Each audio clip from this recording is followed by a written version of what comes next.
تو سلسلے میں چلنے کے آداب میں سے حضرت نے ایک موقع کی نشست میں بہت اہم نصیحتیں فرمائی ہیں حضرت جی رحمۃ اللہ علیہ نے. تو ان میں سے ایک دو نصیحتیں اس وقت سالکین کے لیے بہت اہم ہیں، وہ ذکر کی جاتی ہیں. پہلا ادب سلسلے میں چلنے کا حضرت نے ذکر کیا ہے کہ جن حضرات کو نسبت یا خلافت ملی ہے ان کے سلسلے میں سالکین کو یہ سوچنا چاہیے کہ وہ اللہ کے چنے ہوئے بندے ہوتے ہیں اور سلسلے کی جماعت کے پیشوا اور رہبر ہوتے ہیں. تصوف اور سلوک کی محنت میں یہ درس دیا جاتا ہے کہ ہر مومن کو اپنے سے افضل سمجھنا چاہیے، کہ ہم اپنے آپ کو ہر مومن سے کمتر سمجھیں اور دوسروں کو اپنے سے افضل سمجھیں اور ان کا اکرام اور تعظیم کریں. تو اب یہ سوچو کہ جب عام مومنین کے بارے میں یہ حکم ہے کہ دوسروں کے بارے میں اچھا سوچو، یہ تو تمہارا شیخ ہے نا، مومن ہے، تو اس کے بارے میں برا کیسے سوچتے تم؟ عام غیر مومن کے ساتھ بھی تمہارا گمان اچھا ہونا چاہیے، تو اپنے مشائخ کے ساتھ تمہارا گمان کیسے برا ہو سکتا ہے؟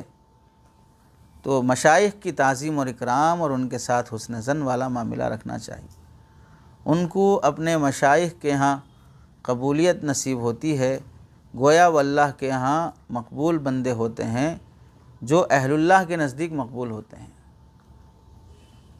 تو قبولیت چونکہ اوپر سے آتی ہے، خواص سے عوام کی طرف آتی ہے، تو جب اللہ نے اس بندے کو چاہا تو اس نے اپنی چاہت اپنے بندوں میں ڈالی، تو پھر اس کے بندوں نے اس کا انتخاب کیا کہ بھئی ان کو اپنی فہرست میں اور اپنی صف میں شامل کیا جائے. تو اس واسطے جن کو اجازت ملتی ہے تو ان کے ساتھ ادب کا معاملہ اور حسن ظن اور تعظیم کا معاملہ رکھنا چاہیے. یہ اس لحاظ سے بھی ہے کہ ہم بولتے ہیں کہ بھئی جو ہمارے علماء کا اکرام نہ کرے وہ ہم میں سے نہیں ہے، حدیث میں آتا ہے. تو اب سوچو جو علماء سے کیا مراد ہے؟ عالم کی جمع ہے. عالم کس چیز کا؟ عالم علم ظاہر کا، عالم علم باطن کا. کون سا عالم مراد ہے؟ ظاہر سی بات ہے، اگر ہم عالم علم ظاہر کا ہو اس کا اکرام کرنا جب ہماری ذمہ داری ہے، اگر کوئی عالم علم ظاہر کا بھی ہو، عالم علم باطن کا بھی ہو، تو وہ بدرجہ اولیٰ اس بات کا حقدار ہے کہ اس کا اکرام کیا جائے. چونکہ جو ہمارے علماء کا اکرام نہ کرے وہ ہم میں سے نہیں ہے. علماء عالم کی جمع ہے. عالم علم ظاہر کا ہو تو بھی اکرام کا حکم ہے، عالم علم ظاہر کا بھی ہے، علم باطن کا بھی ہے، تو بدرجہ اولیٰ وہ اکرام کا مستحق ہے. تو اگر اس لحاظ سے دیکھا جائے تو ہمارے علماء کا اکرام نہ کرے میں علماء ظاہر سے زیادہ علماء باطن اس اکرام کے قابل ہیں، چونکہ وہ دونوں علوم کے جامع ہیں. تو اس لحاظ سے بھی مشائخ کا اکرام اور احترام ہونا چاہیے. تو اس لیے حضرت فرماتے ہیں کہ یہ مشائخ یہ عالم باللہ بھی ہوتے ہیں اور علم ظاہر کے وارث بھی ہوتے ہیں، تو ان کا بہت اکرام و احترام ہونا چاہیے. ایک جگہ حدیث میں آیا ہے کہ 3 لوگ ایسے ہیں کہ ان کو گھٹیا سمجھنے والا شخص منافق ہی ہو سکتا ہے. نمبر 1، جو بوڑھے مسلمان کو ہلکا اور گھٹیا سمجھے. نمبر 2، عالم کو اگر گھٹیا سمجھے. نمبر 3، انصاف کرنے والے حاکم کو اگر گھٹیا سمجھے. یہ سمجھنے والا شخص منافق ہوتا ہے. تو عالم کو اگر گھٹیا سمجھے گا تو سمجھنے والا شخص منافق ہوگا. تو یہاں پر یہ حضرات عالم علم ظاہر کے بھی ہیں، عالم علم باطن کے بھی ہیں. ان مشائخ کو گھٹیا اور معمولی سمجھنے والا وہ شخص منافق ہی ہو سکتا ہے. افسوس سے کہنا پڑتا ہے کہ جو حضرات علم ظاہر سے آراستہ ہیں، حافظ کہلاتے ہیں، عالم کہلاتے ہیں، تو جاہلوں پر افسوس نہیں ہے جنہیں یہ نعمت نصیب نہیں ہے قرآن حدیث کی، بلکہ ان مولوی کہلانے والوں پر بھی افسوس ہوتا ہے جو مشائخ کا مذاق اڑاتے ہیں، نسبتوں کا مذاق اڑاتے ہیں، خلافتوں کا مذاق اڑاتے ہیں، اور اپنی مجلسوں میں چھچورے پن سے تذکرے کرتے ہیں کہ فلاں کو خلافت مل گئی، فلاں بھی خلیفہ بن گئے. ارے تم کب بن رہے خلیفہ؟ تم کو کب مل رہی اجازت؟ اس طرح ایک دوسرے کا مذاق اڑاتے ہیں. یہ لوگ اس حدیث کی روشنی سے منافق ہی کہلا سکتے ہیں۔ منافق ہونے کے لیے جاہل ہونا ضروری نہیں ہے، عالم بھی منافق ہو سکتا ہے، جاہل ہونا ضروری نہیں ہے۔ نفاق جہالت کا خاصہ نہیں ہے، تو یہ بہت ڈرنے کی بات ہے۔ تو جو حضرات اس طرح مشائخ کی توہین اور تحقیر کرتے ہیں یا مذاق اڑاتے ہیں، حضرت فرماتے ہیں ان بیان کی گئی احادیث سے یہ حضرات اس وعید میں داخل ہو جائیں گے جن کے بارے میں نفاق کی دھمکی دی گئی ہے۔ ایک بڑی بات حضرت فرماتے ہیں کہ اللہ والوں کے ادب میں جتنی احتیاط کریں اتنا ہی کم ہے۔ اللہ والوں کے ادب میں جتنی احتیاط کریں اتنا ہی کم ہے، یعنی جتنا بھی تم ادب کرو گے پھر بھی کم ہی ہے وہ۔ اس واسطے ان مشائخ کی شان میں ہلکی سی بھی بے ادبی کر دینا بڑے خسارے کا باعث بن سکتا ہے۔ مشائخ کی بے ادبی کسی صورت میں نہیں کرنا۔ معمولی سی بات سے بھی ان کے دل کی رنجش سے بچنا چاہیے۔ ارے اتنی تھوڑی بات پر ڈانٹ دیے، فلاں کر دیے، یہ کر دیے، اس لیے ہم پلٹ کر جواب دیں گے، خاموش کرنے کی کوشش کریں گے، تھوڑا ہم بھی کیا ہیں دکھانے کی کوشش کریں گے۔ یہ نہیں کرنا چاہیے۔ خدا نخواستہ کبھی ایسی بات ہو جائے تو فوراً معافی مانگ لینا چاہیے کہ اگر ہم سے کبھی مشائخ کی شان میں غلطی ہو جائے۔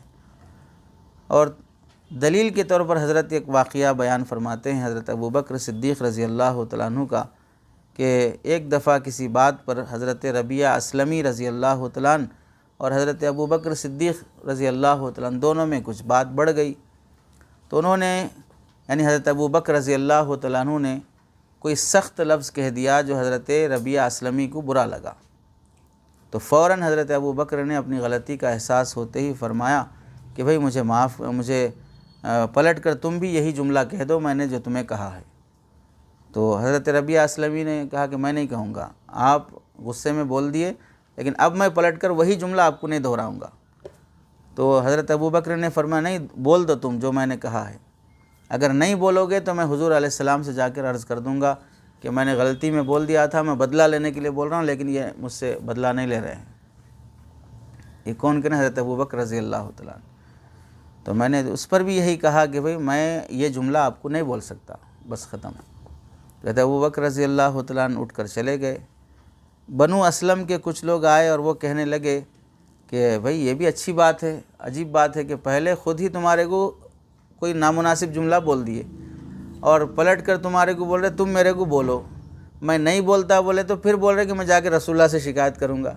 یہ ڈبل ظلم ہو گیا۔ عجیب بات ہے کہ شکایت بھی رسول اللہ سے کرنے کی بات کر رہے ہیں۔ تو حضرت ربیعہ اسلمی کہنے لگے کہ بھئی تم جانتے بھی ہو یہ کون آدمی ہے، یہ صدیق اکبر ہیں، ہم ان کے سامنے نہ پلٹ کر وہ بول سکتے نہ ان کے سامنے ہم زیادہ نخرے دکھا سکتے۔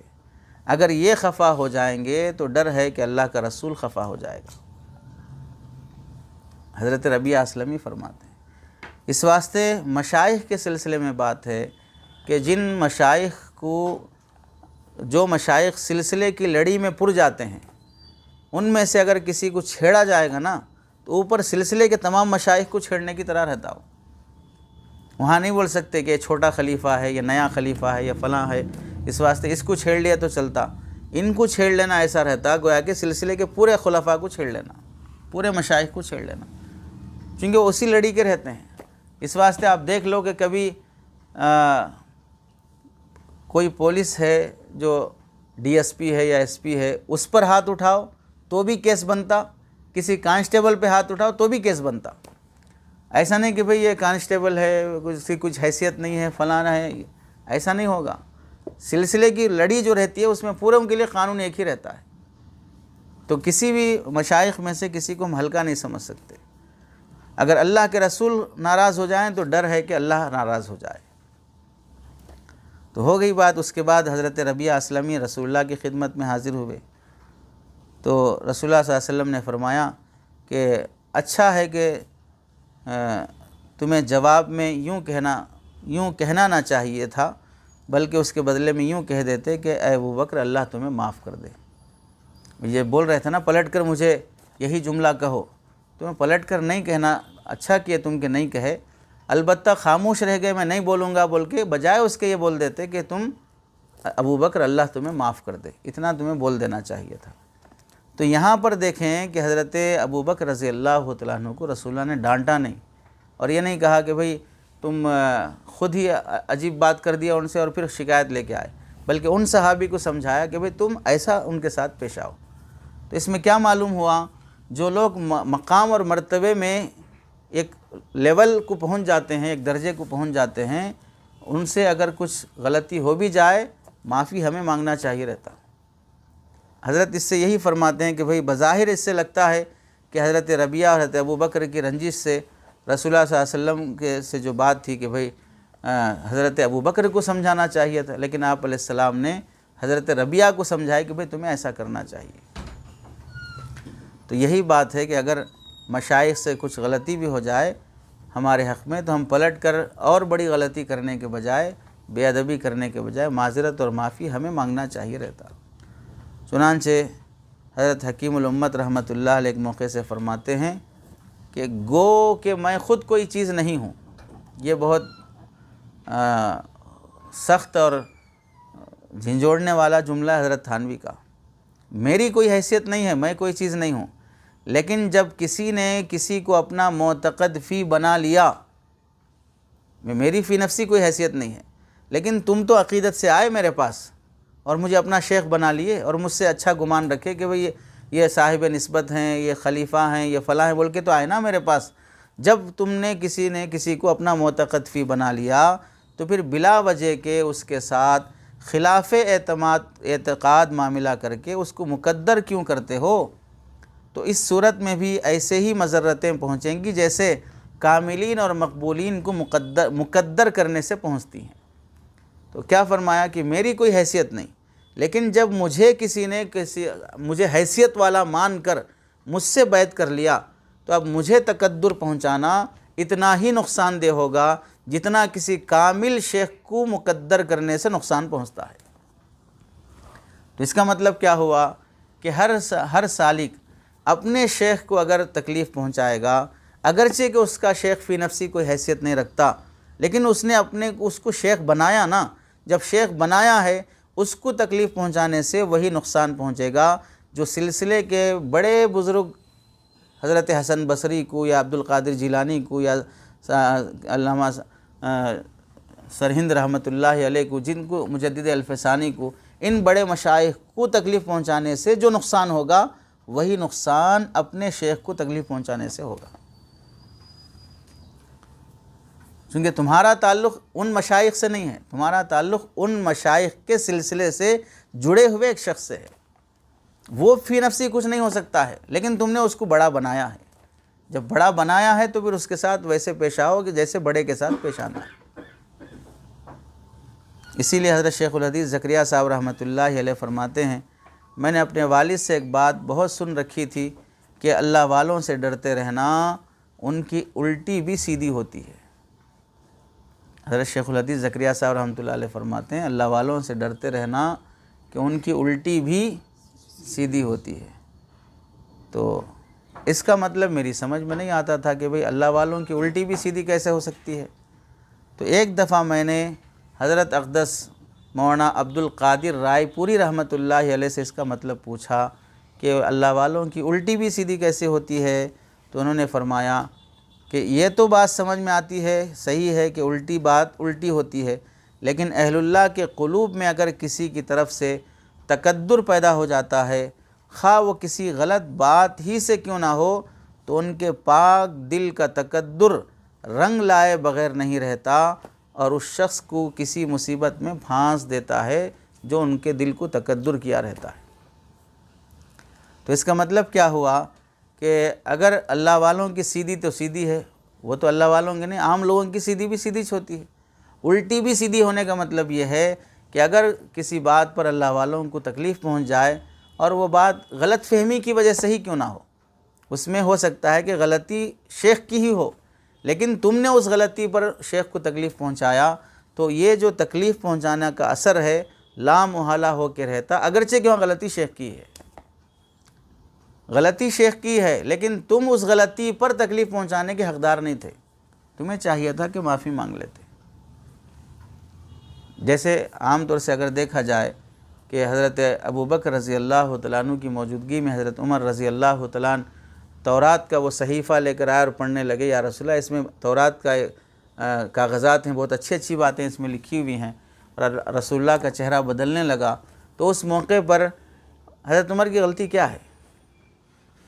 آسمانی کتاب ہی تو تھی نا، وہ کسی کافر کی طرف سے لکھی ہوئی کتاب تو نہیں تھی، اللہ ہی کی نازل کی ہوئی کتاب تھی۔ پھر بھی اس نسخے کے پڑھنے پر رسول اللہ صلی اللہ علیہ وسلم ناراض ہوئے تو فوراً حضرت عمر نے معافی مانگی۔ تو ہاں، یہ حضرت عمر نے یہ کوشش ہی نہیں کی یا رسول اللہ میں نے غلطی کیا کی، یہ اللہ ہی کی کتاب ہے، آسمان ہی کی نازل ہوئی کتاب ہے، ایک نبی پر اتاری گئی تورات ہے، وہی تو نسخہ پڑھ رہا ہوں، میں کیا غلط کر رہا ہوں؟ ایسی جرأت نہیں کی حضرت عمر نے، فوراً معافی مانگ لی کہ آپ کو تکدر ہو رہا ہے تو معافی چاہ رہا ہوں۔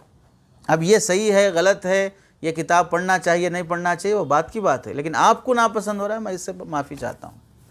تو یہی کیفیت مشائخ کے ساتھ ہوتی ہے کہ میں جو کر رہا ہوں وہ فی نفسی صحیح ہے غلط ہے وہ الگ مسئلہ ہے، لیکن میرے اس عمل سے آپ کو تکلیف پہنچ رہی ہے تو میں معافی چاہتا ہوں۔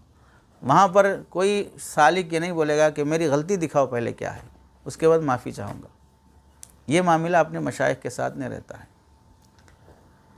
اس لیے اپنے مشائخ کو تکلیف پہنچانے سے یا ان کی دل کو ٹھیس اور تکدر پہنچانے سے بچنے کا اہتمام کرنا چاہیے۔ اللہ سے دعا ہے کہ اللہ آداب کی رعایت نصیب فرمائے۔